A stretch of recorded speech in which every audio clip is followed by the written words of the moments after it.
Hello, Samuels. This is me, Nguyen. I am applying for your Samuels JavaScript developer position. And today I will be talking about one of my projects, StockMock. So in StockMock, as we can see here, that is the homepage. Now I just sign up an account. It's very easy to sign up. And when I sign in, this project was made in reactJS and Redux with NodeJS in the back. Now then, when I go for the make order, but let's see here first. The inspiration, I have my friend and family who try to join the stock market, but then I don't have any money. What do? I created StockMock. It is a real-time stock market simulation that every user gets $50,000, and then they can start trading stock in the simulation. You can check your stock, your current cash, current network, current pending transactions. So as you can see here, we can make the order. Now I'm gonna try to buy in some Apple stocks. We have all the three most famous stock market ordering: the limit, the market, and the stop order. The simplest way would be the market order, which we will follow the market price. It will keep on going with the current ask price. Now we can see here, I have the amount of 10. I have got 10 stocks. And the last price of stock here, as my server can serve, which is real time, is $174.95. I'm gonna try to buy in some more stocks. Let's say I wanna buy Google stocks. I'm gonna go with market order since it's gonna be very easy to follow. Was successful. I have my Google stocks. And let's re-log in here. Says a small bug. Apparently I need to set up some Ajax. And then we have my current cash and my net worth. So my net worth will be what the stock has, and my current cash is what my wallet having, my virtual wallet. So you can check your stocks, your current cash, your current net worth, and you can have the current pending transactions. Where if you go for something, for example, a limit order, let's say one day you want to buy Apple stock $100 per stocks. It's going to show up in your pending. And when there is a when there's a seller who wants to sell the stock at that price, then the pending transaction will proceed. As the feature, as you can see, we have sign up, sign in, ordering, check stock, sees all the stocks. There you go. And whenever there's a new stock, an user can make the order for that stocks, and my database will automatically update to put that stock in my stock repositories. Now for the code snippet, I have myself, I will show you my NodeJS server first. I'll have the API, stock order. Let's see it.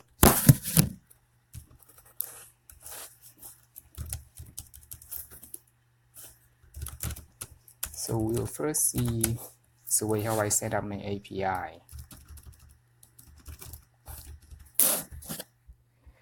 Now here, every route here is gonna be the API for my backend, which is using NodeJS, and it has, as you can see, the user. It has checking a certain stock. You can have transaction, you can have check portfolio, sign in, sign out. Now I'm gonna show you how I make one of my stock order.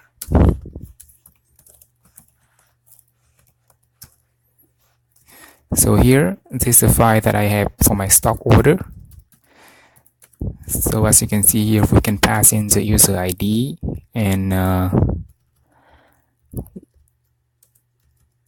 we can have we will get the stock information and the user information, and then I will proceed the transaction through some of the algorithm I built myself.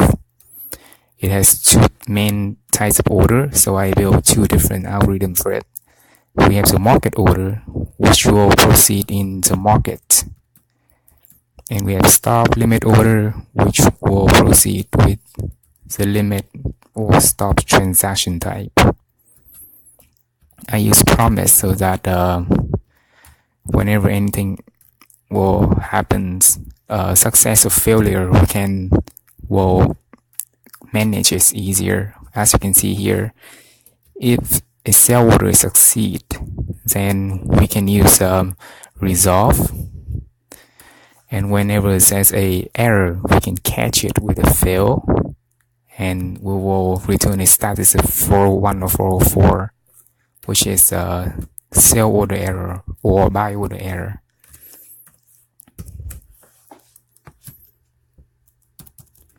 Oh, and in the NodeJS, I use Python. I have this small Python program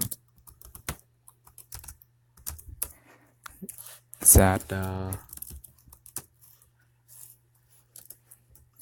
we'll use to fetch the API from alphavantage. So we have the API from alphavantage, which will give me the stock information. It is a very great site, you can check it out. And from the Python alphavantage, I will fetch the file, I will put it in my SQL database, and from then on I will use NodeJS to access that MySQL database to proceed with the stock transactions.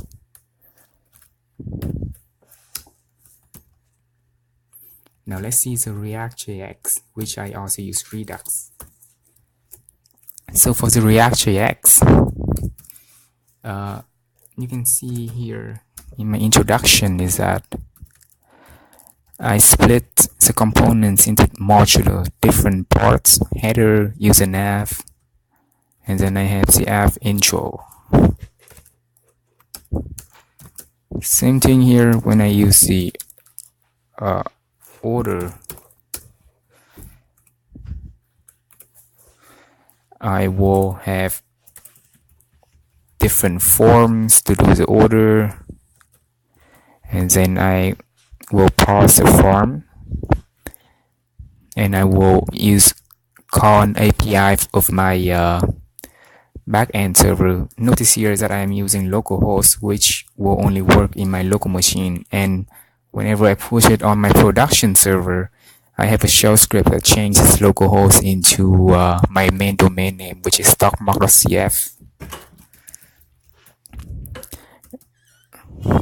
And notice here also that I have a loader class, which has the load info function. As you can see here, when you check out my load info function, it is a whole entire function that will fetch the user information, their possession of stocks, and their pending transactions. So I am making three fetch from the server: the user information, or their stocks, and their pending transactions. And then I will pass it to my Redux function, which will update the Redux reducers through the actions, and then the whole entire app will react to the change of the Redux. So as you can see here, when I make a sell order from Apple,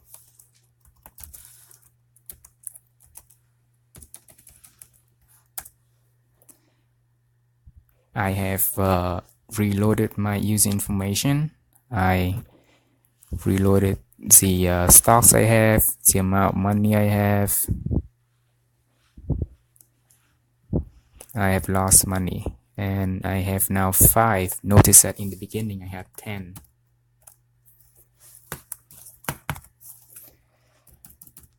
Now let's look at my mocha testing, which I use to test my server.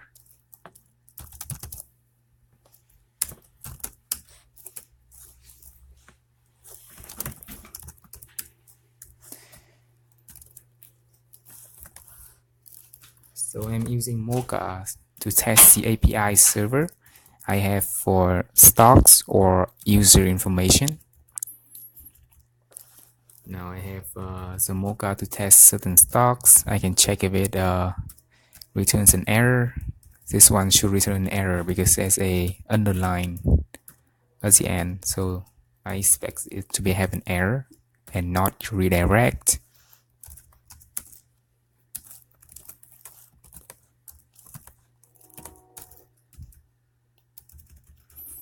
And also when I test my sign-in, I have a bunch of tests for my sign-in function, which will be used to test of the user and password to check if they will proceed, if it will have status of 404 or 200, and will the result be a JSON.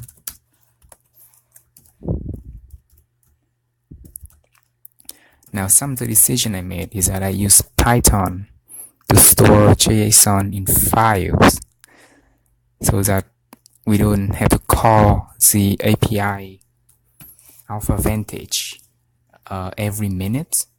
I actually store all the stock information in a cage.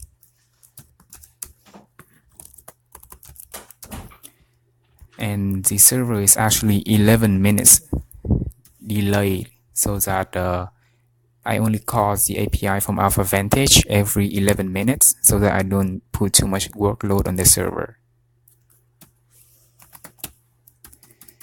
As you can see here, the stock API has not been updated because it's my local machine. So it should show 1st of March on my production server, which is being hosted on Google Cloud instance,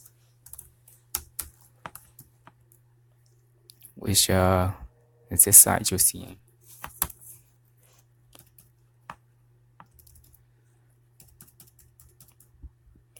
And that I use the tools loader class so that reactJS can in the future make Ajax to the server, and the whole package of information can I can load the whole package information every second or minutes depending on my function. It will be a future feature that will soon be implemented. Now I added a lot of console.log in every error situations.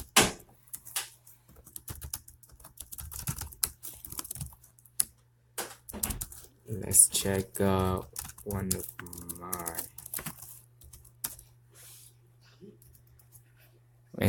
of my error.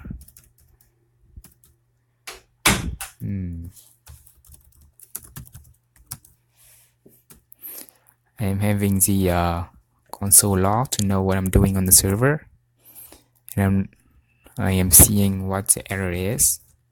I make a lot of these try catch in every error so that I will see it straight up from the command line which file I can see. I can use grep try catch 109 grep catch 109. I can see it is on the stock order.jx, and I will know that file is showing the error.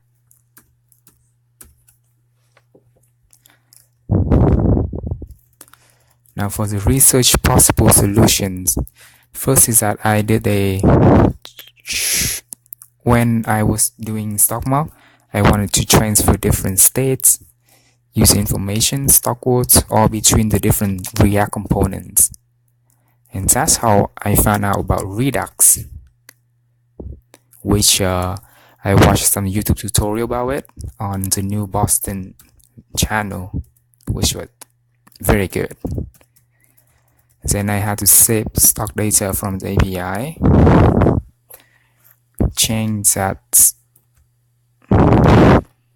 and I saved the stock to file so that I wouldn't put too much workload on the alphavantage server. And to do that, I decided to use Python because I could interact with my system more efficiently with Python to work with files. I could use MongoDB, which will be used in the future, but for now I am saving all my JSON in files. And also shell script. I am execute, and also when I wanted to execute a Python program in JavaScript, for example, whenever a user make an order of a strange odd stocks, my StockMock will execute Python to search for the stock on alphavantage API. And so I learned about the child processes on Stack Overflow. So as you can see here, I am using child process for the exec function, so that whenever I input an unknown stocks, the exec will run the Python program to find the stock on the alphavantage server.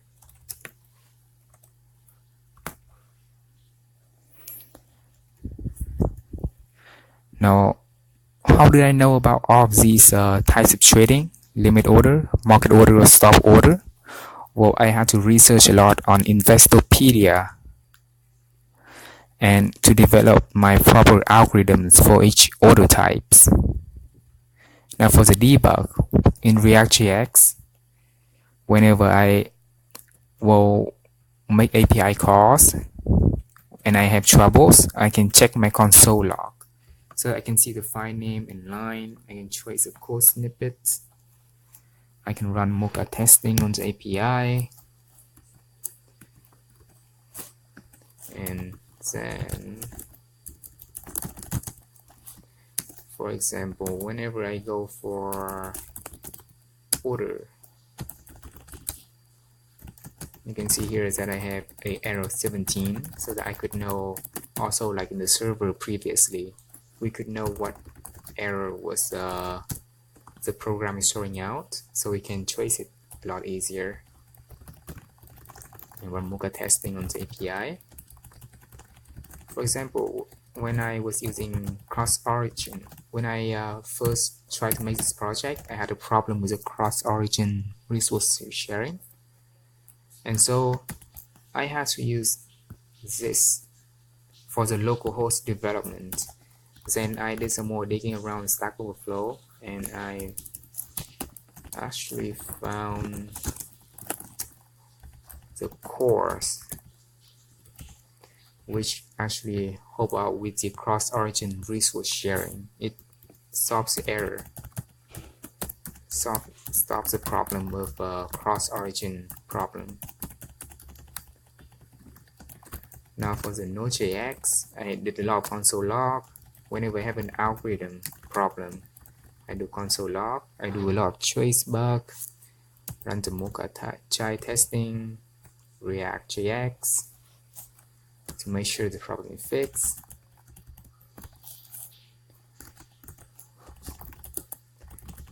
Oh, and also as you can see here, I am using a auto SNI so that the server will know what's happening. The server will serve HTTPS whenever there's a request.